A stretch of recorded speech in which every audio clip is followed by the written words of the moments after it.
जय गौर श्री राधारमणो विजयते।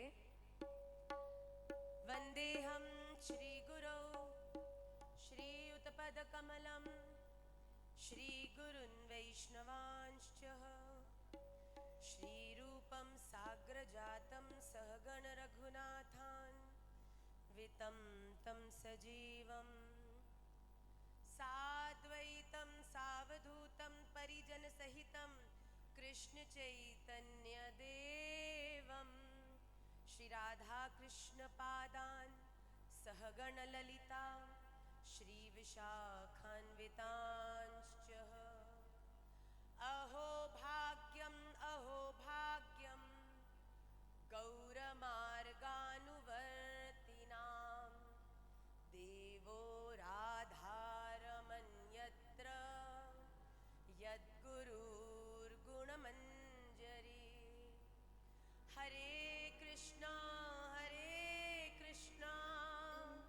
कृष्णा कृष्णा हरे हरे, हरे राम राम राम हरे हरे। हरे कृष्णा कृष्णा कृष्णा हरे हरे, हरे राम राम राम हरे हरे। हरे कृष्णा कृष्णा कृष्णा हरे हरे, हरे राम राम राम हरे हरे। श्री राधारमण लाल की जय, श्रीमन चैतन्य महाप्रभु की जय, श्री श्री गोपाल भट्ट गोस्वामी जी महाराज की जय, श्री वृंदावन धाम की जय, सभी भक्त वैष्णव वृंद की जय। जय जय श्री राधे, जय जय श्री राधे, जय जय श्री राधे श्याम। जय गौर श्री राधारमणो विजयते। मैं भाव विभोर हूँ। इस समय जो पुष्कर का भाव है, स्वागत है, उत्साह है, उसको देखकर वांछा कल्पतरुभ्यश्च कृपा सिंधुभ्य एव च पतिता नाम पावनेभ्यो वैष्णवेभ्यो नमो नमः। मैं श्री राधारमण लाल के श्री चरणों में अपने अनंत अनंत अनंत कोटि प्रेम को, अपने गुरुदेव महाराज के दिखाए हुए मार्ग के प्रति अपने पूर्ण समर्पण को और आप सभी के प्रति अपने अनंत दंडवत प्रणाम को निवेदित करती हूँ। आज बड़ा आनंद का भाव है। महाराज जी की आज्ञा हुई और कुछ हमारे निमाई पाठशाला के बालक यहाँ पे पुष्कर में विराज रहे हैं, एक्टिव मेंबर्स ऑफ निमाई पाठशाला, जिनका बड़ा भाव था कि हम भी यहाँ आए और आप सबकी सेवा में कुछ अपना भी पुष्पार्चन कर सकें। तो बहुत बहुत धन्यवाद राधारमण लाल की अहेतु की कृपा की आप सबके दर्शन का लाभ मुझे प्रदान किया और आप सबकी सेवा का अवसर भी दिया। आज का जो सत्र है, देखिए, कथा एक विलग विषय है। निमाई पाठशाला आप कथा के योग्य कैसे बन सकते हो, उसकी तैयारी कराने का एक ऑनलाइन प्लेटफॉर्म है, जिसमें निशुल्क हफ्ते में एक दिन आपको सूत्र, स्तोत्र और शास्त्र का ज्ञान दिया जाता है। आपको शास्त्र पढ़ाया जाता है, स्तोत्रों को हृदयस्थ कराया जाता है और जीवन में प्रतिकूलताओं के होते हुए भी कैसे आनंद से जीना चाहिए, वैसे सूत्रों को बताया भी जाता है। आजकल हम लोगों ने अपनी पाठशाला के एक चैनल पर एक नया क्रम शुरू किया, धीराज क्रम शुरू किया कि हम लोग आप सबकी जिज्ञासाओं का हल करते हैं एक वीडियो के माध्यम से। तो पिछले कुछ समय से रोज हमें एक प्रश्न ना किसी के माध्यम से आ ही रहा है, और वो क्या है, चलो एक स्टोरी सुनाती हूँ। एक बार क्या हुआ, एक गांव के, बड़े ध्यान से सुनिएगा, आपको बड़ा आनंद आने वाला है। एक गांव के 10 वृद्ध, पुराने समय की बात है, तीर्थाटन के लिए अलग अलग तीर्थों का दर्शन करने के लिए घर से निकले। अब करते हुए बड़े आनंद से, जीवन में पहली बार काम वगैरह से फ्री होने के बाद तीर्थाटन के लिए 10 की मंडली निकली थी गांव से। अब जब वापस लौट रहे थे गांव में तो एकदम से तूफान आ गया। जब तूफान आया तो उन्हें ये चीज का ज्ञान हुआ कि जिस नदी को हमें पार करना है उसकी स्थिति तो इतनी गंभीर है कि पार करना संभव ही नहीं है।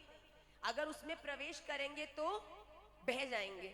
तो बड़ी देर तक प्रतीक्षा करी, बहुत समय तक उसकी वेट करी कि कब ये तूफान थमेगा और हम अपनी गांव की ओर आगे बढ़ेंगे नदी को पार करके। पर तूफान थम ही नहीं रहा था। एकदम से क्या हुआ, केवल कुछ मिनटों के लिए तूफान कुछ कम हुआ। जैसे तूफान कम हुआ सबने कहा अरे फटाफट करो, जल्दी जल्दी नदी को पार करो, कोई भी पीछे मुड़ के नहीं देखना, सब अपने आप को संभालो और नदी पार करो। सबने अपनी अपनी जिम्मेदारी दी और सब लोग नदी को पार कर गए। अब जैसी पार करके सब एक दूसरी तरफ आए, ये नदी थी, यहाँ गंभीर थे, मुश्किल से पार किया। अब बड़ी शांति मिली। अब गांव इधर है, लक्ष्य इधर है, मेरा जो शांति है वो इधर है, अब कोई डरने की बात। पर मन में एक बात आई, भैया हम तो आ गए हैं, क्या हमारी पूरी टोली भी आई है कि नहीं आई है? कोई एक आधा पीछे भंवर में फंसा तो नहीं रह गया? अब जैसी बात मन में आई तो सबने बोला हम 10 आए थे ना। हाँ भैया 10 आए थे, गिनती कर लेते हैं, 10 के 10 हुए मतलब कि सब आ गए हैं। और अगर 10 नहीं हुए तो मतलब कि बात कोई गंभीर है, कोई रह गया पीछे। तो एक समझदार व्यक्ति जो उनमें था उसने गिनती शुरू करी। अब सब सामने खड़े थे, बोला 1 2 3 4 5 6 7 8 9, नहीं नहीं नहीं नहीं, गड़बड़ होगी, गड़बड़ गड़बड़। 1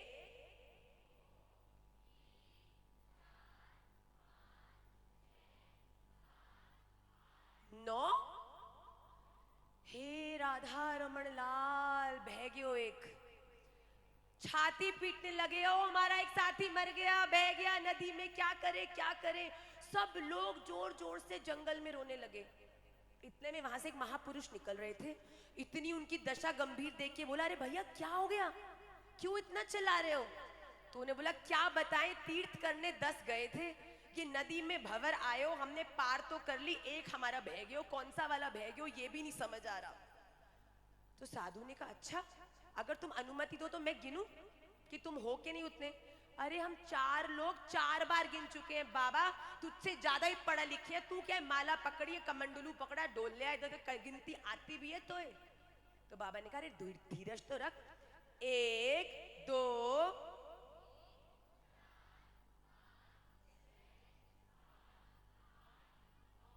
10।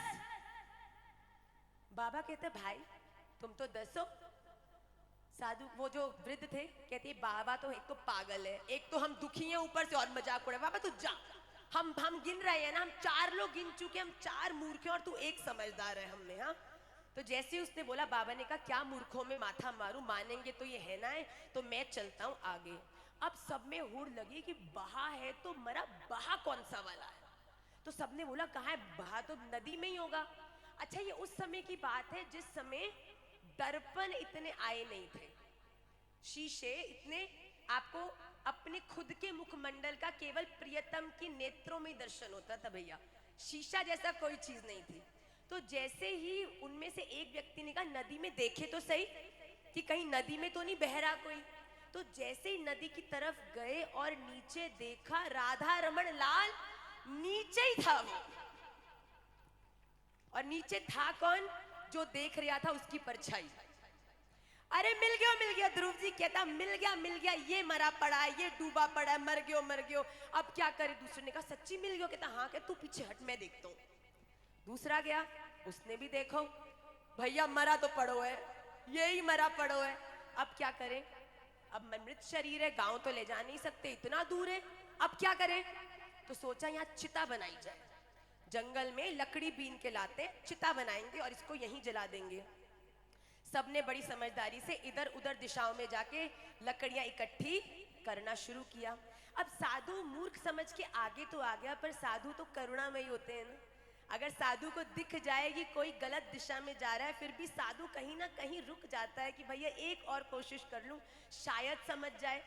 तो साधु मुड़ के वापस आ गया। साधु ने आया और देखा कि चिता बन रही है। साधु ने कहा, महात्माओं, महापुरुषों, महाज्ञानियों, ये क्या कर रहे हो? तो सबने बोला, तुम तो बिल्कुल रहो चुप। तुम हमें बना रहे थे मूर्ख, अभी हम पे इतना बड़ा अपराध हो जाता। तीर्थ करके आ रहे हैं, एक को नदी में बाहर छोड़ देते तो कितना बड़ा हमारे जीवन में अपराध बन जाता। तो देखो, हमने ढूंढ लिया, नदी में मरा पड़ा है। साधु ने कहा, मिल गया, मिल गया, दिखाओ। तो जैसे ही सब कहते, हम सभी दिखाएंगे तुझे साधु। जैसे ही सबके सब ने नदी के भीतर देखा, तो देखा एक नहीं 10-10 लाशें नदी के भीतर पड़ी थी भैया। सब चौक के पीछे हो गए, साधु ये क्या हुआ? साधु ने कहा, अरे मूर्खों, ये कोई लाश नहीं है, ये तो पानी के भीतर तुम्हारी ही परछाई तुम्हें दिख रही है। और जैसे ही साधु ने उस पानी में हाथ मारा, वैसे ही सारी परछाइयां गायब हो गई। साधु ने बोला, खड़े हो जाओ। सब खड़े हो गए। तो उन्होंने बोला, मेरे सामने गिनती करो कि तुमने 9 कैसे गिना। जो सबसे इंटेलिजेंट था उनमें, उसने शुरू किया, 1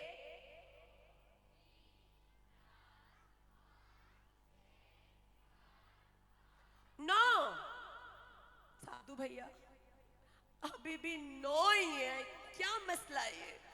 साधु ने कहा, पुत्र, अब दोबारा गिनती करो, पर इस बार गिनती को अपने से शुरू करना। तो व्यक्ति ने बोला, अच्छा, ये तो शायद मैं भूल ही गया। और फिर क्या बोला, 1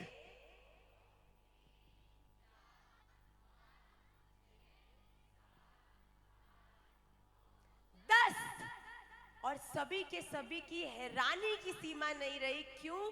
वो ही खड़े हुए व्यक्ति जब तक 9 थे, दुख के कारण थे, पीड़ा का कारण थे, रोने का कारण थे, क्योंकि एक अपना कहीं भटक गया था, गुम गया था। पर वो कोई और गुमा या भटका नहीं था भैया, वो तो वो स्वयं ही था, जो कहीं ना कहीं अपने आप में होता हुआ भी अपने आप को भूल चुका था। साधु ने कहा, भैया, जीवन में खुशी जो है ना, वो प्रारंभ अपने से ही होती है। जीवन में जितना दूसरों में ढूंढते चलोगे, तू दे दे, नहीं तो तू दे दे, नहीं तो तू दे दे, नहीं तो तू दे दे।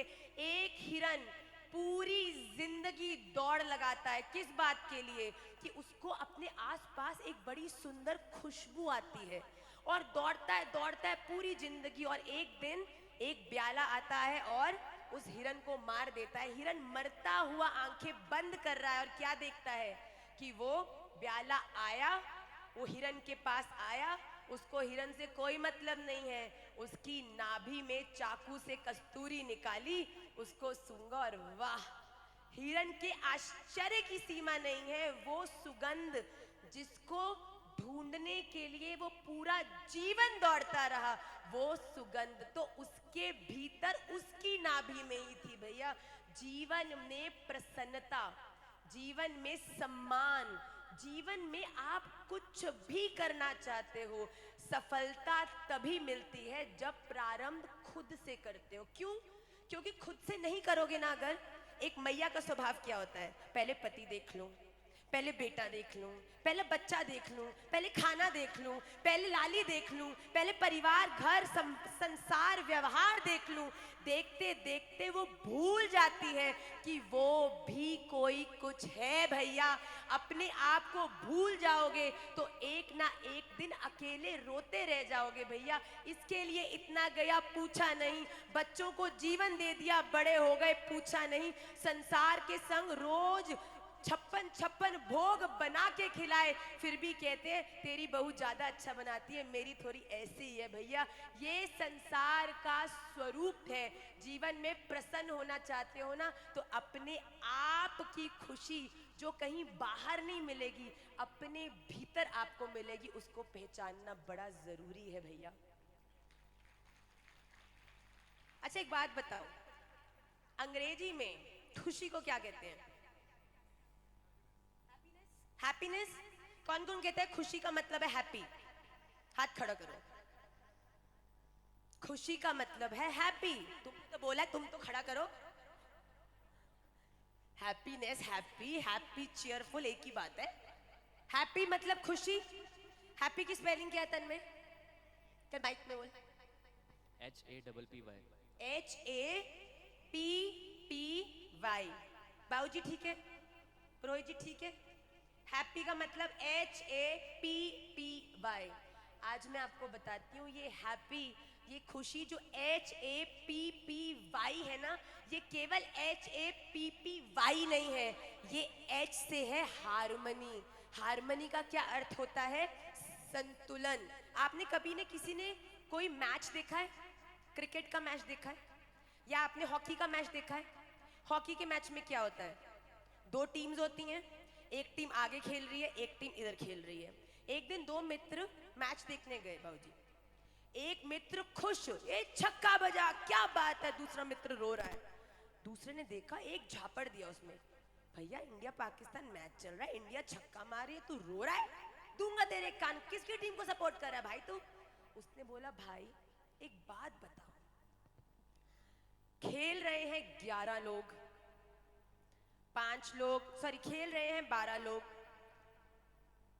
10 लोग, रोलर हॉकी की बात करें तो 4 लोग इधर दौड़ रहे हैं, 4 लोग इधर दौड़ रहे हैं, 2 गोलकीपर हैं और 4 इधर मरे जा रहे हैं, लड़े जा रहे हैं एक गेंद के लिए। क्या पागल है क्या ये? इनको बोलो इनके पास पैसा नहीं है तो मैं लाके इनको 8 गेंदें देता हूं, लड़ाई खत्म। उस व्यक्ति ने उसको साइड में देखा, सीरियसली? मुझे ये लगता है कि अगर तू इन सबको एक एक गेंद दे देगा तो इनका मैच सहज हो जाएगा कि और मुश्किल हो जाएगा? हर बंदा अपनी गेंद लेके दौड़ेगा तो उसने बोला भैया मुझे माफ कर दे, गलती मेरी है। तू यहाँ बैठा इस गेम को का आनंद इसीलिए नहीं ले पा रहा है क्योंकि तुझे इसके रूल्स ही नहीं पता। अगर तुझे इसके रूल्स पता होते कि ये कंपटीशन की टीम है, ये अपनी टीम है और अपनी टीम जब बॉल को अपनी हॉकी पे दूसरी टीम से बचा बचा के और अपनी टीम के सहयोग से सबको पार करके आगे जाती है तो गोल में जब स्कोर करता है तो जीत मिलती है। उस व्यक्ति ने कहा अच्छा अब तो गेम बड़ी मजेदार है। जीवन रूपी गेम को भी जब तक नहीं समझोगे रोते ही रहोगे। मेरे लिए इतना बुरा बोल दिया, मेरे लिए ऐसा कर दिया, मैंने तो इतना प्यार किया। अब बताओ, चाहे मैं हरियाणा से खेलूं और मेरी ओपोनेंट टीम में जो पंजाब की लड़कियां खेल रही हैं, चाहे हॉकी के बाहर हम पक्के दोस्त हैं, पर जब फील्ड के अंदर है तो वो मुझसे गेंद छीनेगी ही छीनेगी। आपके जीवन रूपी हॉकी मैच की भी बिल्कुल ये सत्यता है। आपके इस लाइफ में कुछ लोग आपके होंगे, आपकी टीम के, जो आपको मोटिवेट करेंगे, आपका सहयोग करेंगे। आपको जीवन में जब जब आप गिर जाओगे, बॉल आपसे इधर उधर चली जाएगी, औरों से लड़कर फिर से आपको पास देंगे। क्या मेरी बात समझ आ रही है सबको? पर अगर हम ये कहें कि दूसरी टीम हो ही नहीं और फिर मैच खेला जाए, क्या मैच संभव है? क्या हमारा इस जीवन में ये सोचना कि हमारे आसपास नेगेटिव प्रतिकूल लोग या परिस्थिति ना हो, क्या ये संभव है? तो तुम जीवन ही नहीं जी रहे अगर तुम्हारे जीवन में प्रतिकूलता या ऑपोजिट टीम के लोग नहीं हैं। पर हमें H फॉर हार्मनी में जीना है। हार्मनी अर्थात जो लोग हमारे हैं, हमारे माता पिता, हमारे गुरुजन, हमारा परिवार, हमारा इष्ट, ये सब हमारे हैं। और जब जब जीवन में हम कहीं फंसेंगे तो उनके सहयोग से ही हम अपने लक्ष्य के करीब जा सकते हैं। पर भैया ध्यान रखिएगा, सीधा सीधा जाने नहीं मिलेगा। ऑपोजिट टीम भी खेलेगी, आएगी बार बार निंदा के रूप में, आएगी बार बार डीमोटिवेशन के रूप में, आएगी बार बार किसी ना किसी रूप में, जिससे कि तुम उस बॉल को छोड़ दो और पीछे चले जाओ। पर भैया बॉल छोड़ना नहीं, अपॉर्चुनिटी को छोड़ना नहीं। कमजोर फील हो रहा है, समझ नहीं आ रहा कि कैसे आगे बढ़ूंगी, सामने से आ रहा है, लो ना अपना सहयोग, लो ना इनका सहारा, लो ना इनका सहारा, लो ना माता पिता का सहारा। जब उनको बॉल दे दोगे तो आपके सहयोग से उन तक जब पहुंचेगी तो वापस आप अपने उन प्रतिकूल लोगों को डॉज करके आगे जाओगे तो गोल तक निश्चित पहुंचोगे। पर अगर रोने लग गए कि तूने बॉल छीनी क्यों, तूने मुझे गलत कहा क्यों, मैंने तेरे साथ इतना किया। आप सोचो मैच चल रहा हो, किसी व्यक्ति को किसी की बॉल लग जाए और बंदा कहे तूने मुझे ऐसे बोला क्यों खे, कितना गाली गलौज होता है। हम तो खुद रोलर हॉकी के प्लेयर रहे हैं, कितनी मार कुटाई होती है। जैसे ही रेफरी की नजर उधर गई नहीं तो तुरंत हॉकी पीछे से आती है और यहाँ कहाँ कहाँ नहीं बचती। पर भैया तुम्हें खुद बच के चलना है। तो एच फॉर हार्मनी, अपने लोगों को जानो, उनको एप्रिशिएट करो। ये एक अलग बड़ी धुन चल रही है आजकल, कुछ भी किसी को बोल दो और आखिरी बोलो you know I love you, तुझे पता है ना तू ही तो है मेरे लिए, और कहाँ मैं वेंट आउट करूं। मतलब मेरे को गुस्सा था तो मैंने तुझे बोल दिया। अरे भैया इस जीवन में जो आपसे प्रेम करता है, आपका हितकारी है, आपका हितैषी है, आपके लिए कितना कुछ सिद्ध कर रहा है, आपका जीवन अच्छे से चले उसके लिए इतना प्रयास कर रहा है, उन लोगों के साथ तो हमें करोड़ बार सोच कर बात करनी चाहिए कि ये मुझसे इतना प्यार करता है, क्या मेरे द्वारा इसको किसी भी शब्द से हानि पहुंचनी चाहिए। पर भैया कलयुग का प्रभाव ऐसा है, जो मेरा है वो बिल्कुल उल्लू है और जो मेरे विपरीत खड़ा है उसको रिझाने में एड़ी सी चोटी का जोर लगा देगा। और उसने अगर कभी तुझे मुस्कुरा कर भी देख लिया तो आज तो मेरा दिन बन गया। क्यों? आज टेढ़ी टेढ़ी आंख वाले बॉस ने आज मुस्कुरा दिया थोड़ा सा। भैया बताओ, यहाँ पत्नी रोज मुस्कुराती हुई स्वागत करती और आया हट तू हट भैया, ये बैग पकड़, बड़ा थका आया हूँ, ये हूँ वो हूँ। जीवन में प्लीज अपने लोगों को जानो, उन्हें एप्रिशिएट करो और उनके माध्यम से ही आपको जीवन में सफलता मिलेगी। एच के बाद क्या आता है? ए से क्या हो सकता है हैप्पी में?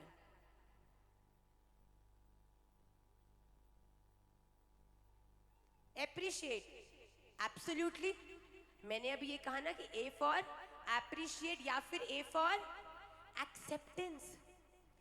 जीवन में आधे दुख का कारण तो ये है कि लोग एक्सेप्ट ही नहीं कर सकते कि मेरा छोटा सा लॉलीपॉप खाता हुआ बेटा अब बड़ा हो गया है, और बड़े होने के बाद उसकी एक पत्नी भी आ गई है जिसके ऊपर उसका पूरा अधिकार है। एक्सेप्टेंस ही जीवन में जिनके नहीं होती वो जीवन भर दुख में ही रहते हैं। एक व्यक्ति ने एक बंदे से पूछा भैया टाइम क्या हो रहा है? उसने बोला 10 बज गए भाई। और उसके 15 मिनट बाद उसने दोबारा उसी व्यक्ति से भैया टाइम क्या हो रहा है? कहता भैया 10:15 हो गए।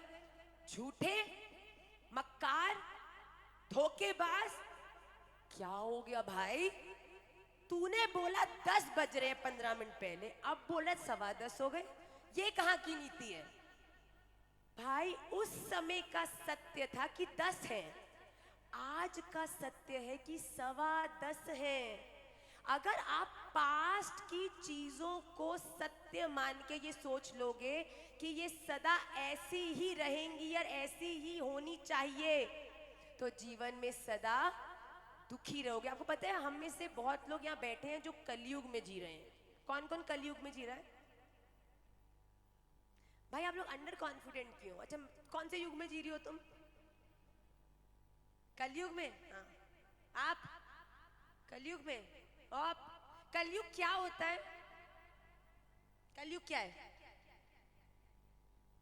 वो युग जो कल पर आधारित है, वो व्यक्ति कलयुग में जी रहे हैं जो या तो पिछले कल में जी रहे हैं या आने वाले कल की चिंता में जी रहे हैं। जो लोग आज में जी रहे हैं, जो इस क्षण में जी रहे हैं, जो इस मोमेंट में जी रहे हैं। मैं आपको साची कहूं, महाराज जी, हमारे राधा रमन लाल, हमारी पूरी पाठशाला कलयुग में नहीं, हम तो सतयुग में ही जीते हैं भैया। और सतयुग क्या है? सत्य। सत्य क्या है? प्रेजेंट। प्रेजेंट क्या है? आज, अभी, इसी वक्त। आपके जीवन में जब तक एक्सेप्टेंस नहीं है तब तक आप कभी भी खुश नहीं हो सकते। अरे भैया एक्सेप्ट करो, दुनिया बदल रही है, समय बदल रहा है, परिस्थितियां बदल रही हैं, हमको भी बदलना पड़ेगा। क्योंकि जो नहीं बदलेगा, जो 10 बजे के टाइम को 10 बजे ही चाहेगा, वो हमेशा, क्योंकि समय तो किसी के लिए रुकता नहीं है। तो H for harmony, A for acceptance, and then P से क्या हो सकता है करण? दंतावली दर्शन तो नहीं होते बेटा। P से भैया ये कथा नहीं है, सेशन है, जोर से बोलो। पेशेंस भैया, धैर्य, पेशेंस। और प्रेजेंस। तो हमको लगता है कि हैप्पी का ध्रुव जी पहला पी होता है पीस। जो व्यक्ति शांत है वो ही प्रसन्न है। एक बार देखिए, शांत आप कब हो सकते हो? ये दुनिया में इतनी चीजें हैं, हर चीज की करोड़ करोड़ वैरायटी है। एक साड़ी लेने जाओ तो भैया 4 बार तो कॉफी पीनी पड़ती है। इतनी वैरायटी, इतनी सारी चीजें, ले तो मरा, ले क्या? पर पीस क्या है? एक बार क्या हुआ, एक वैष्णव अपने ठाकुर जी को लेके वृंदावन जा रहे थे बाबूजी। तो जब वृंदावन जा रहे थे, जाते जाते उनके बोगी में जिसमें वो थे, उसमें और भी संत आ गए। मजा आ गया। अब जा रहे हैं, संतों का संग मिलेगा, कथा मिलेगी, कीर्तन मिलेगा। अब जाते जाते पता चला बेटा कि वो संत जी जो मुख्य रूप से कीर्तन कर रहे थे, उन्होंने बोला कि आइए हम सब जोर से बैठ के कीर्तन करते हैं। अब उस वैष्णव के पास थे उसके लड्डू गोपाल जी। अब लड्डू गोपाल जी को गोदी में रख के कीर्तन करे तो करे कैसे? तो अब क्या किया कि लड्डू गोपाल जी को ट्रेन की सबसे ऊपर वाली बोगी में विराजमान कर दिया। ठाकुर जी आप ऊपर से देखो, हम नीचे आपके लिए कीर्तन करते हैं। जोरदारी कीर्तन चल रहा है, भाव में सब बह गए, कोई समझ नहीं है। इतने में वो जो मुख्य साधु थे, उन्होंने कहा भैया मेरा घर ना ये बीच में गांव आता है, यहाँ पड़ता है। आप लोग अगर मेरे घर के ठाकुर का दर्शन कर लोगे ना, तो आपने ऐसे दर्शन तो कभी जिंदगी में नहीं किए होंगे। अब देखो, वैष्णव को लालच, इस माया संसार की कोई धन संपत्ति थोड़ी होती है। अच्छा, ऐसे ठाकुर हैं जो कभी किसी ने नहीं देखे होंगे। तो साधु ने बोला, वैष्णव ने, बाबा मैं संग चलूंगा, उतरूंगा आपके संग आपके गांव में, फिर अगली ट्रेन जो मिलेगी फिर पकड़ के वृंदावन चला जाऊंगा। अब जल्दी, अरे आ गया आ गया आ गया आ गया, मेरा गांव आ गया। ऐसे करके अधीरता में सब नीचे उतर गए। कीर्तन करते करते करते करते बाबा के घर पहुंचे। जैसे ही घर पहुंचे, बाबा ने दर्शन कराए, सब लोग खूब आनंद कर रहे हैं। इतने में बाबा ने कहा, अरे चलो चलो बाहर चलो, भोग का समय हो गया है। जैसे ही भोग याद आया तो उस वैष्णव को याद आया कि भैया भोग तो मुझको भी लगानो है। लगानो किसको है? लड्डू गोपाल को। और लड्डू गोपाल है क्या? ट्रेन में ऊपर बैठे हैं। भूल गए हो मैं उनको? वहीं राम राम राम सिर पटके वहीं लेट के हो, दहाड़ रहे हो जोर जोर से, मेरे लड्डू गोपाल, मेरे लड्डू गोपाल। न जाने ट्रेन कहाँ चली होगी, 5 घंटा तो हम लोग चल के आए हैं गांव तक, क्या होगा मेरे गोपाल का? जो जिनका स्थान था साधु का, वो तो घबरा गई, मर जाएगा, क्या करूं क्या करूं। दौड़ के कहते, धैर्य रख धैर्य रख, मैं तुझे लेकर चलता हूँ ट्रेन स्टेशन। वो मास्टर मेरा जान पहचान का है, बात करके पता करते ट्रेन कहाँ तक गई अभी तक। दौड़ दौड़ के दोनों भागे। वो तो बिल्कुल अर्ध मरा सा, अब मेरे ठाकुर नहीं मिले तो प्राण मेरे चले जाएंगे। वो साधु एक ट्रेन की आ गई, मुझे फेंक दियो, मेरे ठाकुर नहीं मिले तो वापस तो मैं जाऊंगा ना, है मेरा जीवन खत्म है, सब बर्बाद हो गया। साधु भी राधे राधे राधे राधे राधे राधे करता जा रहा है, भैया ठाकुर जी कृपा करो। पहुंचे, मास्टर वैसे ही बड़ा खपा हुआ। ट्रेन स्टेशन पे इतनी ट्रेनें आती हैं, तो मास्टर को साधु, अरे मास्टर जी बड़ी जरूरी बात है, ध्यान से सुनो। मास्टर कहते मेरा वैसे दिमाग दही हो रखा है इस समय, जल्दी बोलो क्या बोलना है। तो उसने बोला कि मेरा ये एक वैष्णव मित्र है, हमें ट्रेन में मिला था और इसके ना लड्डू गोपाल जी ट्रेन में रह गए हैं। वो ट्रेन कहाँ पहुंची, क्या हुआ, क्या आप बता सकते हो? उस ट्रेन से किसी तरह संपर्क हो जाए, हम किसी से बात कर लें जो हमारी बोगी में जाके लड्डू गोपाल जी को देख सके। तो उसने बोला अरे भैया काहे दिमाग खा रहे हो, कौन सी ट्रेन है तुम्हारी? तो उसने बोला भैया वो ट्रेन जो वृंदावन जा रही थी। तो उसने बोला अरे वो ट्रेन, उसी के मारे तो सुबह से मेरा माथा खराब हो रखा है। उसने बोला काहे गए हो? कह रहे न जाने अच्छी खासी सुबह ट्रेन चल रही थी, इस स्टेशन पे आके क्या इसमें अड़ा है, क्या बिड़ा है कि एक कदम आगे नहीं जा रही है, सुबह से यही खड़ी है भैया। इतनी ट्रेनें इस ट्रेन के चक्कर में लेट है गई, पता नहीं क्या। जैसी उस वैष्णव से सुना यही ट्रेन खड़ी है, ऐसे जैसे कि किसी व्यक्ति में जिसमें ऊर्जा ना, उसको ग्लूकोज चढ़ा देते तो कैसा एनर्जेटिक है जाता है ना। दौड़ के गया, सीधा अपनी बोगी में गया, बोगी में ऊपर देखा तो लड्डू गोपाल जी ऊपर से झांक रहे, आ गए हो, क्या करते हो लाला, भूल कैसे गए हो? देख कितना कष्ट है गयो सबको आसपास। उस व्यक्ति की आंखों से अजस्र अश्रु बहने लगे, अरे राधा रमन लाल, अरे मेरे ठाकुर, ऐसा हो सके कि इस माया में दीन दुनिया संसार में व्यस्त होकर मैं कभी तुझे भूल जाऊं, पर आज मेरी सेवा प्यार तो तूने सार्थक करी है, जो ट्रेन खड़ी कर दी और तू मुझे नहीं भूलो ठाकुर।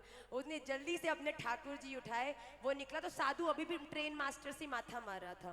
तो ट्रेन मास्टर कहता अभी बुलाए हो है दूसरे जगह से एक बड़ा वाला इंजीनियर, वो आके ठीक करेगा। वो वैष्णव नीचे उतरा, बोला बाबा मास्टर जी को कह दो ट्रेन चल जाएगी, अब ट्रेन रुकने का कोई कारण नहीं है। जैसे ही वो नीचे उतरा ट्रेन मास्टर, ये बड़ा कोई लगा, ये बोलेगा ट्रेन चलेगी तो चलेगी। साधु ने बोला अरे भैया वैष्णव बोल रहा है, प्रयास तो करो। आप सबको सुनकर हृदय गदगद हो जाएगा। जैसे ही ट्रेन का एक बटन दबायो, छुक छुक छुक छुक छुक छुक छुक छुक करती ट्रेन आगे बढ़ गई। भैया ये देते हैं तुम्हारे जीवन में पीस। हमारे है श्री गुरुदेव, हमें किस बात की चिंता, न खाने की न पीने की, न जीने की न मरने की, न खाने की न पीने की, न मरने की, न जीने की। हमारे है राधा रमन, हमें किस बात की चिंता, किया करते हो तुम दिन रात, फिर किस बात की चिंता, किया करते हो तुम दिन रात, क्यों बिन बात की चिंता। अगर तुम्हारे है श्री गुरुदेव, तुम्हें किस बात की चिंता। तो जीवन में संतुष्टि, पीस तभी आता है जब तुम्हें पता है कि तुम्हें थामने वाला, तुमसे भी ज्यादा सामर्थ्यवान और तुमसे भी ज्यादा तुम्हें प्यार करने वाला कोई तुमसे ऊपर बैठा है। भैया अपने जीवन की इसको धुरी बना लीजिए, तभी हैप्पी रहने में सफल होंगे। अच्छा, आखिरी का पी बड़ा सुंदर है। आखिरी का पी क्या कहता है? पॉजिटिव। आखिरी का पी कहता है जीवन में तुम अपने सबसे अच्छे मित्र हो और तुम ही अपने सबसे बड़े शत्रु हो। ये हमारी श्रीमद् भगवत गीता कहती है। एक बार एक व्यक्ति जीवन में बड़ा दुखी हुआ जी, कहता मैं क्या करूं क्या करूं। उसने बोला ऐसा कर, कहते मुझे ना लोग मेरे को कुछ बोलते हैं, मुझसे भूला ही नहीं जाता, दिन रात मैं वही सोचता हूँ तूने ऐसे कैसे बोल दिया, उसने मुझे ये बोला। ओवर थिंकिंग, कितनों की प्रॉब्लम है ओवर थिंकिंग? यहाँ इट्स ओके। डिस्क्लोज मत करो, पर मैं जानती हूँ यहाँ पे कोई एक आधा ही होगा जिसकी नहीं होएगी। मैंने ये बनाया, कुछ अच्छा भी नहीं कहा, कुछ गलत किया तो पूरा तमाशा बना दिया। कैसे कर दिया? पूरी रात पलटे मार रहे हो, इधर से उधर, उधर से इधर, इधर से उधर, कर दिया तो कर दिया कैसे? जिसके बारे में ओवर थिंकिंग करे वो खराटे मार के सो रहा। अरे उठो यार, क्या बात हो रही है? या मैं सो नहीं पाई, खराटे मार रहे हो।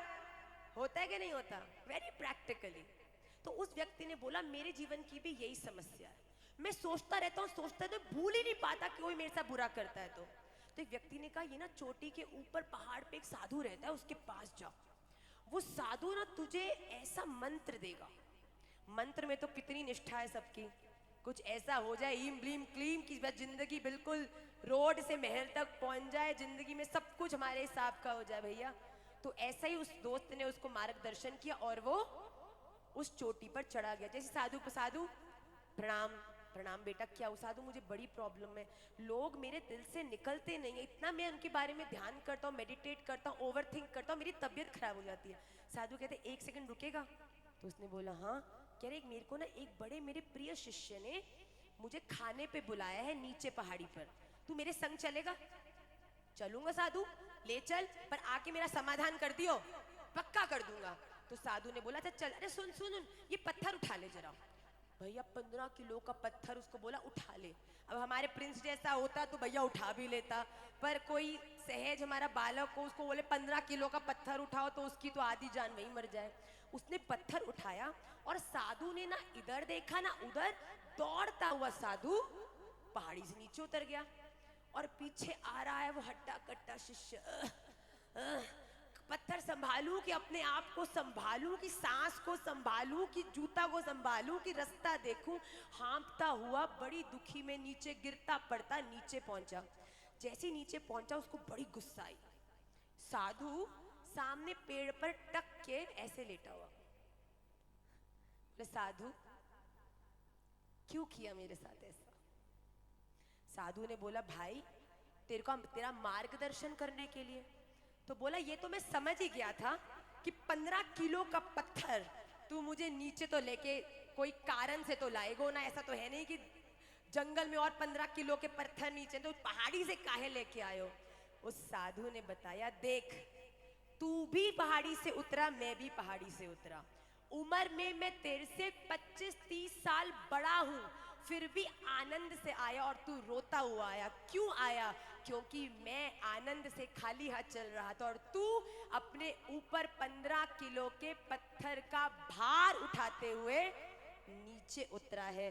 भैया जीवन में, साधु ने बोला मैंने तुझे कहा था कि तू पत्थर उठा ले, पर ये थोड़ी कहा था कि पत्थर को उठा के नीचे तक लेके आ। पत्थर उठाना पड़ा, आज्ञा हुई थी, मैंने कहा है उठाना पड़ेगा। जीवन में बड़े हैं, संसार है, कटुता आएगी, प्रतिकूलताएं आएंगी, बुरे लोग आएंगे, इस प्रकार की रियलिटीज जीवन में आएंगी। पर भैया साधु ने कहा उठाना तो था, उठाना तो पड़ेगा, पर भैया जितनी देखो ये थोड़ी का था उठा के ये 3 किलोमीटर की उतराई भी उतारे। तू पत्थर उठाता, साधु ने बोला उठाना है उठा के वापस रख देता और आ जाता, तो तू भी मजे से उड़ता हुआ मेरी तरह ही आता। पर तूने 10 किलो का पत्थर उठाया और उठाकर उसे नीचे तक आया, इसीलिए तेरी दशा बड़ी गंभीर हो गई। हम भी अपने जीवन में बच्चों एक बात समझ लो, इस दुनिया में ऐसा कोई व्यक्ति नहीं है जिसके जीवन में प्रॉब्लम्स नहीं आती। सबके जीवन में प्रॉब्लम्स आती हैं, किसी के जीवन में छोटी होती हैं, बड़ी होती हैं, पर हम इंसानों का एक बड़ा विचित्र स्वरूप है कि हमको अपनी प्रॉब्लम हमेशा छोटी लगती है, दूसरे की प्रॉब्लम हमेशा छोटी लगती है और अपनी प्रॉब्लम हमेशा बड़ी लगती है। तेरे संग ऐसा हुआ होता ना तो पता चलता, तुझे ऐसी सास मिली होती तो पता चलता, तुझे ऐसी बहू मिली होती ना तो पता चलता। हमेशा लगता है जो हमारा है वो तो खोटा है, जो दूसरे के पास है वो चमकदार है भैया। पर जीवन में ये सच्चाई है, आप जीवन की प्रतिकूलताओं को जितनी देर उठा के चलोगे। महाराज जी का एक भाव बड़ा वायरल गया था। महाराज जी ने बोला, एक बच्चे को मैंने कहा भैया, एक बच्चे ने कहा कि मैं बहुत ओवर थिंक करता, तो महाराज ने कहा रुक जा, एक ग्लास पकड़, खाली ग्लास पकड़ा दिया। उसने पकड़ा, महाराज जी बोल के चले गए। वो पकड़ के खड़ा रहा। पहले 2-3 घंटे तो पता भी नहीं चला, कुछ ग्राम्स का ही ग्लास था। उसके बाद वो ग्लास पकड़े पकड़े 6 घंटे हो गए। अब हाथ में दर्द होना शुरू हुआ। अब 12 घंटे हो गए और दर्द होना शुरू हुआ। अब 24 घंटे से ग्लास पकड़ के कोई बंदा खड़ा है।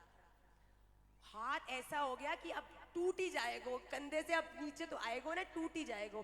जैसे गुरुदेव वापस आए, गुरुदेव ग्लास ले लो वरना मेरा हाथ टूट जाएगा, मैं मर जाऊंगा।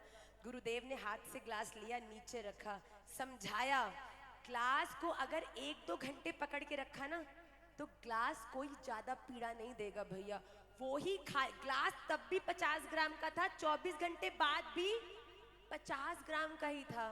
पर पहले की और बाद की स्थिति में अंतर केवल ये था, जितनी देर कटुता को अंदर रखोगे भार तुमको ही आएगा और दर्द पीड़ा भी तुम्हें ही होगी। ये नहीं है गुरुदेव ने बोला था पर गुरुदेव को भार नहीं अनुभव हुआ, क्योंकि गुरुदेव ने धारण थोड़ी किया है। लोग जो गंदा बोल देते हैं वो तो बोल के चले जाते हैं, पर जो लोग अपने आप को डस्टबिन, गंदगी तो कहाँ जाती है बताओ? अब हमारे को कहीं कुछ गंदा कटका दिखे, कहाँ डालेंगे हम प्रिंस? डस्टबिन में डालेंगे नहीं। कोई कहीं गंदा पड़ा हो तो खाने की पत्तल में डाल के आओगे क्या? कोई गंदा कुछ नीचे पड़ा हो किसी के हाथ में देकर आओगे क्या? कुछ गंदा नीचे पड़ा उठा के डस्टबिन में ही तो डालोगे। अगर कोई व्यक्ति आप पे गंदगी डाल रहा है और आपने उस गंदगी को ले लिया तो भैया I am very sorry to say, आपको समझ जाना चाहिए कि आप क्या बनने का प्रयास कर रहे हैं, पर हम वो नहीं है। और जब हम ये मान जाएंगे, समझ जाएंगे कि हम डस्टबिन नहीं है, उस दिन हम क्या हो जाएंगे? हैप्पी। और HAPPY, H for A for acceptance, P for positivity, and Y and in the end stands for being youthful. अब आप बोलो भैया 90 साल की मैया कहेगी यूथफुल, दिखनो रहा है लाली, चलने में पर चलो ना जा रहा है, कथा में बड़ी मुश्किल से डंडा टेक के आ रही हो, तू कह रही है खुश रहना है तो यूथफुल रहो। भैया यूथफुल रहने का आपके शरीर से कोई मतलब नहीं है। यूथफुल का अर्थ है कि शरीर तो अपनी गति से बढ़ेगा ही बढ़ेगा, पर क्या आपने अपने भीतर के उस बालक को अभी भी जिंदा रखा है, जो कभी कभी शरीर की उम्र के हिसाब से नहीं बल्कि मन के प्रेम के अनुगत्य होकर जीवन में आगे बढ़ता है? मतलब बूढ़े होके खूसट हो रहे हो कि बूढ़े होके और प्यारे हो रहे हो? भैया ये निर्णय करना केवल आपके हाथ में है। देखिए यूथफुल का अर्थ है अपने जीवन में सदा एनर्जेटिक रहना, शरीर से नहीं मन से। हमारी पाठशाला जब प्रारंभ हुई थी बाबूजी, तब हमारी पाठशाला की 2 सबसे बड़ी पिलर थी और वो थी अमृतसर की 2 माताएं जो 80 और 85 वर्ष की थी। और उन्होंने बोला भाभी माँ तुसी शुरू करो, 80 तोड़े नाल है। मैंने कहा निमाई पाठशाला यूथ को पढ़ाना है, यूथ को मोटिवेट करने, और मोटिवेशन कौन है? तब मन में बात आई, महाराज जी ने बोला अरे भैया तुम शरीर पे क्यों जा रहे हो, उसके अंदर की ऊर्जा देखो। आज भी वो दोनों माताएं पिछले 5 वर्ष से हमारी हर क्लास की स्टूडेंट है। ये होता है बीइंग यूथफुल। तो हमारे जीवन में इन 5 चीजों का विचार करें, तभी हम हैप्पी प्रसन्नता को प्राप्त करने में सफल होंगे। और एक सच्ची बात बोलूं, प्रसन्नता फिर भी तुम्हें केवल लौकिक सुख ही दे सकती है। खुशी कब की है?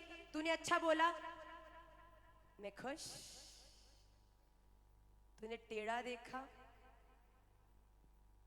मैं सैड, तूने मेरी चीज ला दी मैं खुश, तू उल्टी चीज ले आया आई एम सैड, तूने मेरी बात सुनी आई लाइक यू, तूने कोई और दोस्त चुन ली आई हेट यू।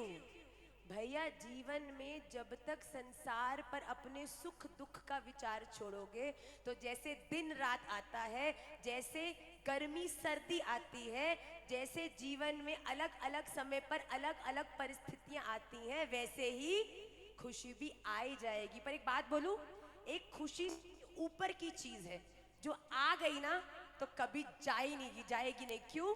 क्योंकि खुशी सुख इस संसार का गुण है, पर आनंद भगवान का गुण है। मेरे संग बोलिए, सच्चिद आनंद रूपाय, सच्चिदानंद रूपाय, सच्चिद आनंद रूपाय, सच्चिदानंद रूपाय, विश्वोत्पत्त्यादि हेतवे, विश्वोत्पत्त्यादि हेतवे, विश्वोत्पत्त्यादि हेतवे, विश्वोत्पत्त्यादि हेतवे, तापत्रय विनाशाय, तापत्रय विनाशाय, तापत्रय विनाशाय, तापत्रय विनाशाय, श्रीकृष्णाय वयं नुमः, श्रीकृष्णाय वयं नुमः, श्रीकृष्णाय वयं नुमः। श्रीकृष्णाय वयं नुमः। सुख दुख तो संसार के गुण है, पर अगर सच्चित आनंद, सच मतलब सत्य, सत्य मतलब ट्रूथ, ट्रूथ मतलब वो, इस दुनिया में केवल एक ही परिभाषा है सत्य की, वो जो पास्ट में भी सच था, प्रेजेंट में भी सच है, फ्यूचर में भी सच रहेगा। एक चीज बता दो, मैं बिग वाला प्राइज दूंगी उसको, कोई एक व्यक्ति मुझे एक चीज बता दे जो पास्ट में भी बिल्कुल वही थी जो प्रेजेंट में है, और उसकी गारंटी है कि वो फ्यूचर में भी वही रहेगी।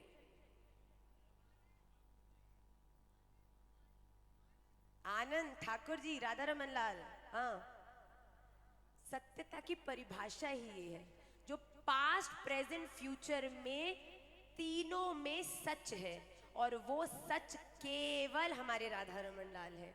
इसीलिए जब आप सत्यता की ओर चलते हुए, सच के रास्ते पर चलते हुए, जब आप अपने चिद में जाएंगे, दूसरों में नहीं खोज करनी, फिर तो कभी नहीं मिलने वाले भैया। आनंद तो भूल जाओ, क्या मिलेगा ये तो ठाकुर जी जाने। पर जिस दिन सत्यता के रास्ते पर चलते चलते कुछ अपने चिद की ओर बढ़ गए ना, उस दिन चिद की ओर बढ़ते बढ़ते वहां आनंद रूपी मेरे राधा रमन लाल मिल जाएंगे भैया।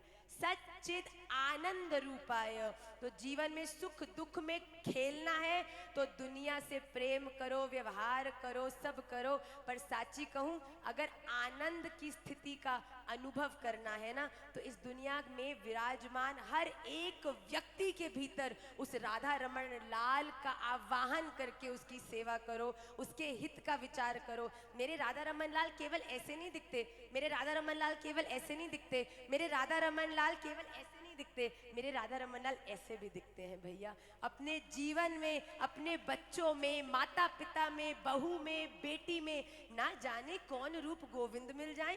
ठाकुर जी न जाने किस रूप में तुम्हारे सामने खड़े होकर तुमसे सेवा ले रहे हैं, और तुम उन्हीं की सेवा करते हुए गाली गलौज कर रहे हो भैया। कैसे मिलेगा आनंद? तो सत्यता के रास्ते पर चलते हुए अपने चित्त की ओर बढ़े, और वहां पे किसकी प्राप्ति करें? आनंद की प्राप्ति। और वो आनंद कौन है? राधा रमन, राधा रमन। बोलिए, राधा रमन, राधा रमन, राधा रमन कहो, राधा रमन, राधा सभी गाएंगे। रमन, ये आपको ऊर्जा देगा, ये बिना किसी कारण से आपको खुशी देगा, आपको अंदर से अच्छा लगेगा जब आप बोलोगे रमन, राधा रमन, राधा रमन कहो, राधा रमन, राधा रमन, राधा रमन कहो। जिस भेष में, जिस देश में, परिवेश में रहो, जिस देश में, जिस भेष में, परिवेश में रहो, राधा रमन, राधा रमन, राधा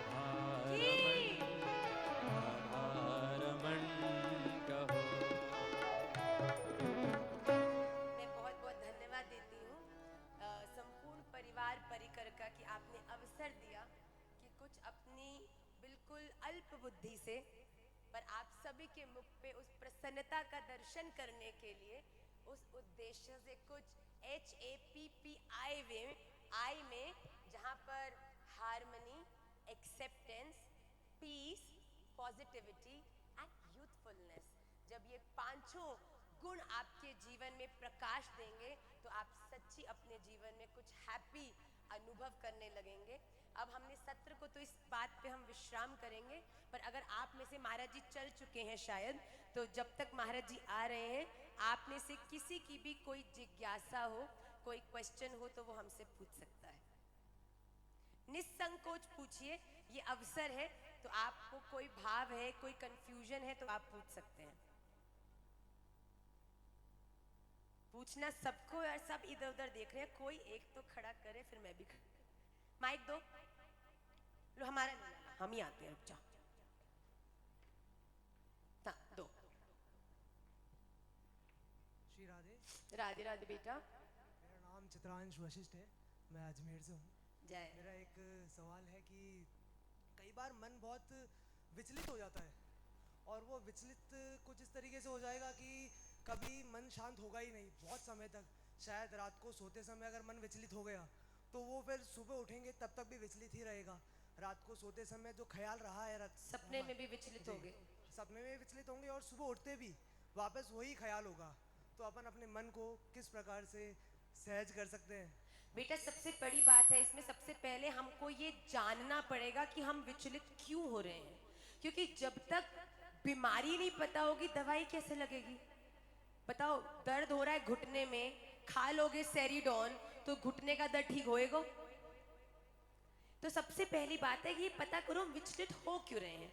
और जब हमें उस परिस्थिति, व्यक्ति, कारण उसका पता चल जाए, या तो हम प्रयास करें कि हम उस व्यक्ति या उस प्रतिकूलता या उस बात को हम सामना करें और उसको क्लियर करें।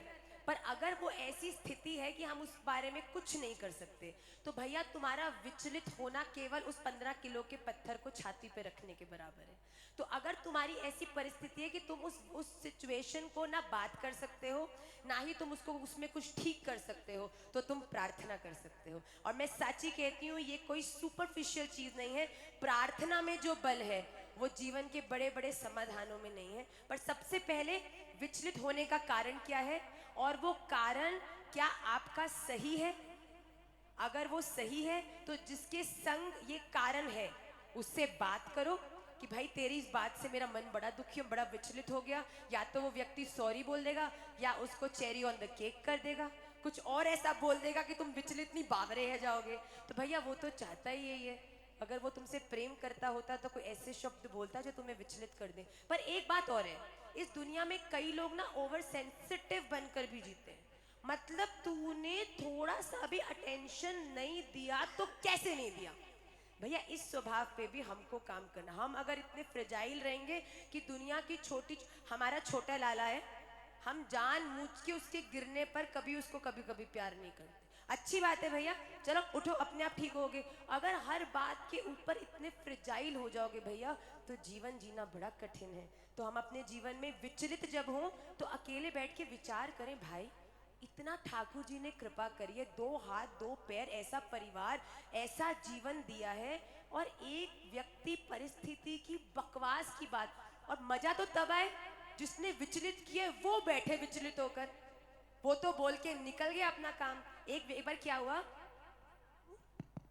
ज्यादा बोल रहे हैं क्या? मेरा माइक बंद कर रहे हो भाई? कहाँ है? क्षमा कर दो कुंवरपाल जी। तो एक बार एक साधु बैठा माला कर रहा था, उसके पास एक स्मोकर आया और बैठ के स्मोक करने लग गया। कुछ वैष्णव वहां से निकले, अरे बाबा ये देखो व्यक्ति साथ बैठा क्या कर रहा है, उठो उठो यहाँ से उठो। बाबा ने कहा चुप कर। कहता क्यों बाबा, देखो आप माला कर रहे हो, ये आपके मुंह पे धुआं फेंक रहा है। तो बाबा बोलते एक बात बताओ, ये अच्छा काम कर रहा है कि मैं अच्छा काम कर रहा हूँ? बाबा आप ही कर रहे हो, माला कर रहे हो, ये तो सुट्टा मार रहा है। बोले एक बात बता, भगवान की कृपा ज्यादा इस पे है कि मुझ पे है? बाबा आप पर ही, आप वैष्णव हो। तो एक बात बता, मेरे आने से इसको जाना चाहिए कि इसके आने से मुझे जाना चाहिए? अगर इसके आने पर मेरा भजन विचलित हो गया और मैं वहां से चल गया, तो इसका मतलब तो यही हुआ ना कि ये संसार की कटुता ज्यादा प्रभावशाली है हमारे निश्चल मन से, जो सत्य नहीं है। तो बाबा बैठे रहे, 2-4 माला खींची, माला करते हुए उच्चारण करते हरे कृष्ण करते करते सुटा, उस व्यक्ति को भी शर्म आ गई, उसने उसको फेंक दिया और मुंह नीचे करके बैठ गया। भैया यही जीवन में, अपने जीवन में अपनी सुरक्षा करना तुम्हारी जिम्मेदारी है। कोई दे रहा है, तुम मुझे चॉकलेट दो, मैं लूंगी नहीं, तो क्या वो चॉकलेट मुझे हानि दे सकती है? मेरे पास ही रह जाएगी। फिर जब तुमने किसी की कटुता पे मुस्कुरा दिया, अरे भैया जा पानी पी के आ, बाद में आइयो जब मूड अच्छा होगा, मर जाएगा वो बंदा कि मैंने बोलना था इतने बोलने, फिर तो बात हुई ना मजे की। पर कोई व्यक्ति आया, तुम्हें जहरीली चॉकलेट दे गया और तुमने भी ही करके स्वीकार कर ली। जैसी सामने कोई व्यक्ति आता है, हम अपना दिल उसको फुटबॉल की तरह, ले भैया ये मेरा दिल है, इसमें तेरे लिए बहुत सारा प्यार है, अब इससे जोरदारी से फुटबॉल खेल। तो वो कभी इधर फुटबॉल मारता है और कभी उधर, तो कभी तुम इस कोने के घर में रो रहे होते हो और कभी। अपने जीवन में अपना स्तर बढ़ा बेटा, अपने जीवन में हर एक के द्वारा दिए हुए शब्दों को लेना नहीं चाहिए। वो जो बोल रहा है वो बोल रहा है, उसके रजिस्टर में लिखा जा रहा है, वही उसको भुगतेगा भी। आप जो कह रहे हो बार बार रिपीटेड सुन रहे हैं हम, ठीक है, आप आज पहली बार नहीं कह रहे ये चीज, और शायद कई बार सुनी है। Are you my student?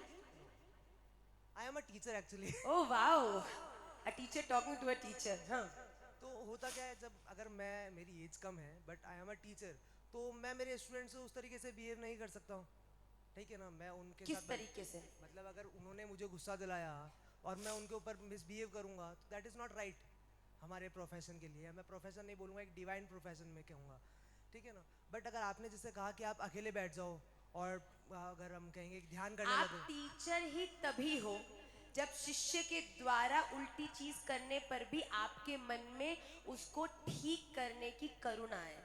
अगर आपको बच्चे की गलती पर गुस्सा आ रहा है ना, तो हमको अकेले रूम में बैठ के ये विचार करना चाहिए कि जिसको ये टीचर बोल रहे हैं, टीचर मतलब somebody I look up to, ये मुझसे ज्यादा जानता है, ये मुझसे ज्यादा धैर्यवान है, ये मुझसे ज्यादा बड़ा गाइड है। पर भैया मेरे एक क्वेश्चन गलत के ऊपर मुझे टीचर को इतना गुस्सा आ गया कि हाउ डेयर यू, तो फिर भैया आप में और उनमें कोई अंतर ही नहीं रहा लाला।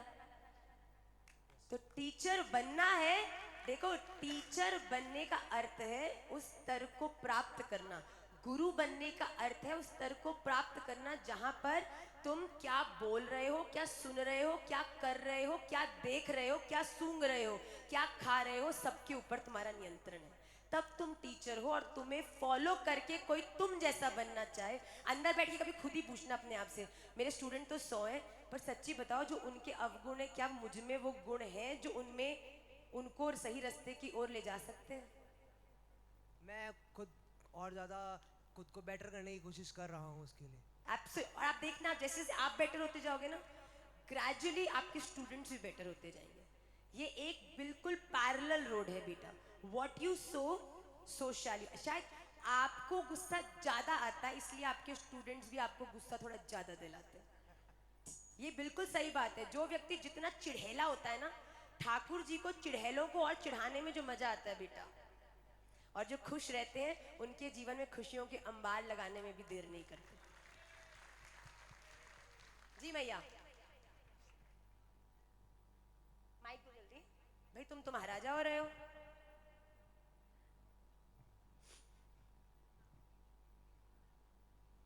ये बेटा, हाँ मैया मैया मैया, एक मिनट बच्चे। जय श्री राधा रमन। मैया प्रणाम।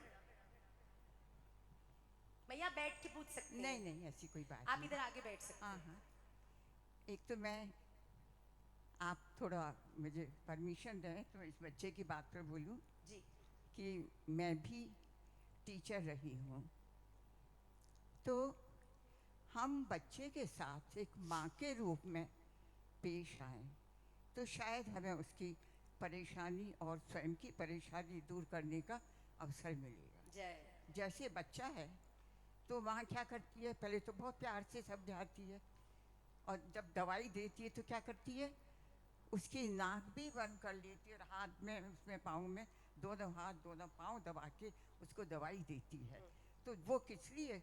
वो दवा माँ, उसकी माँ से ज़्यादा कोई हितैषी इस दुनिया में नहीं हो सकता। बिल्कुल। तो काश, हालांकि ये पुरुष है, माफ़ करना बेटा, तुम पुरुष हो, लेकिन हम अगर पूरा प्यार देंगे तो हम माँ के रूप में भी अपने को रख सकते हैं।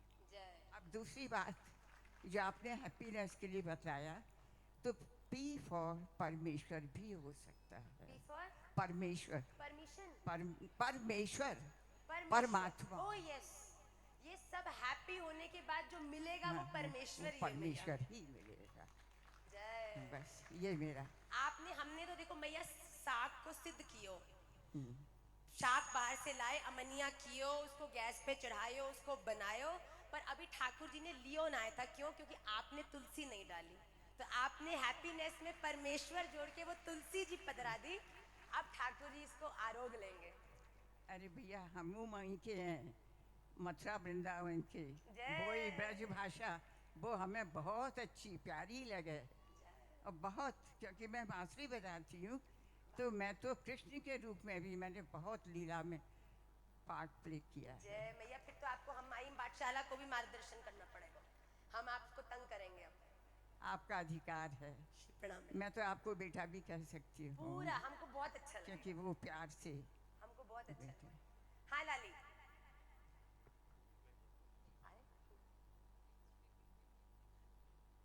कम अहेड, कम कम कम। हाँ जी आप ही। महाराज जी भी चल चुके हैं, एक बस ये और ये क्वेश्चन लेके कुछ देर कीर्तन करेंगे। यस बच्चा। राधे राधे माता राधे जी। राधे लाली। माता जी, मेरा नाम गीत सखरानी है, मैं भिलवाड़ा राजस्थान से ही हूँ। ओके। और माता जी, मैं खुद अभी सीखने का प्रयास कर रही हूँ। भक्ति करने का बहुत ज़्यादा मन करता है, इसीलिए ज़्यादा कुछ तो नॉलेज नहीं है, लेकिन नाम जप में बहुत विश्वास करते हैं। लगता है कि नाम जप कर रहे हैं तो शायद भगवान प्रसन्न हो जाए। तो माता जी, इसी कड़ी में एक छोटी सी शुरुआत करी है हमने। हम हमारे घर पे हर मंगलवार को, क्योंकि कहते हैं कि कच्चा घड़ा जो होता है उसको नॉलेज दिया जाए तो वो ज़्यादा अच्छा है, तो हर मंगलवार को हमारे नेबरहुड के जितने भी बच्चे हैं वो लगभग सारे हमारे घर पे आते हैं। लगभग अभी शुरुआत 15 बच्चों से हुई थी और अभी 25 लगभग क्या बच्चे हो बात गए है, हैं। जोरदार ताली बजाइए। तो माता जी, 25 बच्चे मिलके मंगलवार को जो है हनुमान चालीसा, हनुमान अष्टक और राम स्तुति का पाठ करते हैं। उसके साथ ही हम नाम जप और भजन करते हैं। तो माता जी, चूँकि हमें भी इतना नॉलेज नहीं है, इसीलिए इन्हीं कुछ दिनों में भगवान ने सुनी और निमाई पाठशाला का नॉलेज हुआ कि निमाई पाठशाला भी कुछ है, और सोशल मीडिया के थ्रू पता चला। तो आपसे मिलने का भी मन था और देखिए सौभाग्य प्राप्त हुआ, और यहाँ पर हमें आपके दर्शन। डिसअपॉइंट नहीं किया। जी बिल्कुल माता जी, आपके दर्शन मिले।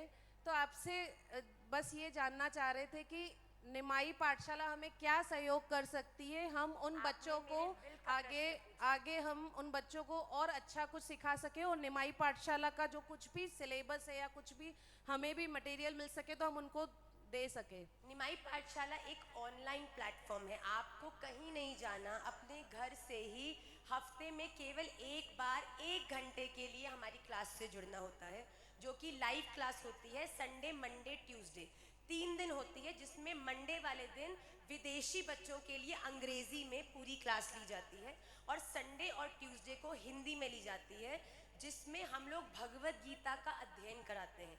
बच्चों को, बड़ों को, सबको निशुल्क संस्कृत पढ़ना सिखाते हैं, 5 श्लोक केवल एक क्लास में। उसके बाद उस क्लास में आपको एक श्लोक याद कराते हैं। आज अगर आप महाराज जी को देखते हैं कि बिना किसी सांस के लगातार श्लोक निकलते हैं, तो वो श्लोक इस अभ्यास से ही एक व्यक्ति को हृदयस्थ होते हैं। और जीवन जीने का सूत्र कि हमें कैसे, जैसे हमने हैप्पी के ऊपर अभी विस्तार किया, वैसे ही अलग अलग सूत्रों, स्टोरीज के माध्यम से हम लोग जीवन को कैसे जीना है उसके बारे में भी पाठशाला में बताते हैं। तो अगर आप किसी की मदद करना चाहते हैं तो आप हमारी क्लास से जुड़िए। लगभग 1 लाख से ऊपर बच्चे हमारी निमाई पाठशाला से निशुल्क देश विदेश से जुड़े हैं, और सूत्र, स्तोत्र, शास्त्र, हमारे सनातन के ज्ञान को प्राप्त करके उस ज्ञान का ही आगे प्रचार और विस्तार। आपके आगे पीछे इतने बच्चे खड़े ना, वो पीछे चश्मे वाली या ये खड़ी है वो खड़ी है, ये लोग हमारी क्लास में आते हैं और फिर जो आप अपने घर के आसपास करती हैं ना, ये सब अपने घर के पूरे मोहल्ले के आसपास जो क्लास में सिखाया जाता है उसका विस्तार करती हैं। तो यही आप भी करें, आप क्लास से जुड़ें। हमारे बहुत सारे प्रकल्प हैं, हमारा एक कोर्स भी आने वाला है जिसके अंतर्गत आप अगर लाइव नहीं जुड़ सकते तो YouTube पर भी हमारी निमाई पाठशाला से क्लासेस अवेलेबल हैं। आप हमारे Instagram पर भी अगर निमाई पाठशाला सर्च करेंगे तो आपको हमारी सब चीज़ें पता चल जाएंगी, पर अगर क्लास में आएंगे तो असली मेडिसिन आपको वहीं मिलेगी। थैंक यू माता जी। माता जी, इसके साथ ही एक और चीज़ पूछना चाह रहे थे, बच्चे जैसे छोटे छोटे हैं तो अभी कोई टिप देना चाहेंगे उनको, और हम हमारे धर्म से, सनातन धर्म से और ज़्यादा जोड़ सकें और भक्ति की राह दिखा सकें? मेरे जीवन की परखी हुई बात है, बच्चों को सनातन से जोड़ना है तो खुद जुड़ना पड़ेगा। जी बिल्कुल। जीवन में कभी भी आप सिखाकर कोई चीज नहीं करा सकते। जबरदस्ती बोलोगे प्रणाम करें, जैसे पीठ करोगे कोई प्रणाम का कोई परिणाम नहीं आएगा भैया। पर जिस दिन आपने प्रणाम करना शुरू कर दिया ना, आपका बच्चा सहज आपको देख के प्रणाम करना शुरू करेगा और वो उसका स्वभाव बनेगा, डायरेक्शन नहीं। तो मेरा केवल एक ही निवेदन है, अगर आप अपने बच्चे को कुछ भी बनाना चाहते हैं तो आप उसके प्रति पहले खुद वैसे बनिए, और जब आप बन जाएंगे तो निश्चित रूप से बच्चे भी बन जाएंगे। राधे राधे माता जी, thank you. Radhe Radhe. Last question, रुक जाओ, तू तो क्वेश्चन आंसर खेल रहे हो, तो हमने देखी इंस्टाग्राम पे रील। अब हाँ बेटा। राधे राधे मैया। राधे राधे पहले राधे। तो आपके चरणों में कोटि कोटि नमन मेरा। खूब प्रसन्न लाली। मैया, मैं भी निमाइन पाठशाला की स्टूडेंट हूँ, मतलब ऑलमोस्ट सारी क्लासेस लेती हूँ, लेकिन बहुत बार ऐसा होता है, जैसे मैं सीए का कोर्स कर रही हूँ, प्रोफेशनल कोर्स है, 8 क्लास आर्ट्स की क्लासेस रहती हैं, उसके बाद होमवर्क भी होता है, फिर कुछ सेल्फ स्टडी भी होती है। तो बहुत बार मैं खुद के ठाकुर जी को इतना टाइम नहीं दे पाती, नाम जब भी थोड़ा कम हो जाता है। तो मैया, इससे क्या ठाकुर जी मतलब रूठ जाएंगे हमसे, या कुछ हमारा अपराध बन बेटा जाएगा? पहली बात तो, अगर ठाकुर जी प्रेम करते हैं और कोई किसी से प्यार करता हो और दूसरा व्यक्ति अगर किसी परिस्थिति में हो और पहला वाला व्यक्ति बोले प्यार तो मैं करता पर तू मुझे अटेंशन नहीं दे रही, तो क्या वो अच्छा प्रिय होगा? और हमारे राधा रमन लाल जैसा प्रिय जो जीवन की पूरी दुनिया भी मुख मोड़ ले तब भी हाथ नहीं छोड़ेगा बेटा। पर एक विशेष बात है कि अगर आपके घर में श्री विग्रह हैं ठाकुर जी के, तो उनकी सेवा होना अनिवार्य है। अगर आप नहीं कर सकते, आपके माता पिता कर रहे हैं तो वो भी पर्याप्त है, पर विग्रह है तो उनका स्नान, उनके वस्त्र बदलने, कम से कम दिन में 2 बार भोग और 2 बार आरती। नहीं मैया, ये सब तो हो जाता है, वो तो मैं ही कर बस देती उस पर हूँ। चिंता नहीं करनी। जो तुम्हारी सीए का सिलेबस है ना, ठाकुर जी के भी अलग अलग मूड होते हैं। कभी हमारा मीठा खाने का मन करता है, कभी खट्टा खाने का मन करता है, कभी तीखा खाने का मन करता है। तो ठाकुर जी का भी कभी कभी भीष्म स्तुति सुनने का करता है, कभी राधा कृपा कटाक्ष सुनने का करता है, कभी कभी सीए की थ्योरी सुनने का करता है, कभी कभी मैथ्स और साइंस के पीरियोडिक टेबल सुनने का करता है। तो ठाकुर जी का जो मूड है उनको वो सुनाओ, पर अपनी पढ़ाई को, अपनी सेवा को भक्ति से अलग नहीं समझना बेटा। जीवन में ठाकुर जी तभी प्रसन्न होंगे जब आप अपने ठाकुर जी के द्वारा दी हुई अपने रोल को अच्छे से निभाओगे।